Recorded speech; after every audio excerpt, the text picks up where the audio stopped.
So this is the next day. What's the day? Saturday, the 15th. I was actually just going out to dump the garbage and seeing how things were out here. And wow, right across from where I live, these are townhouses, and look at this tree just came apart. And these guys are awesome. They are right on top of it. Thank God it's like, I don't really see a lot of structural damage here. It's like it just sort of fell and landed on the roof, but it didn't crack through anything. Wow. You know, it's one thing to see this kind of stuff on the news, but to see it live is amazing.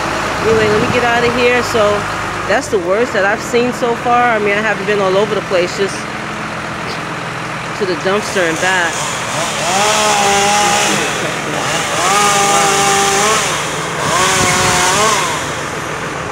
You guys be safe.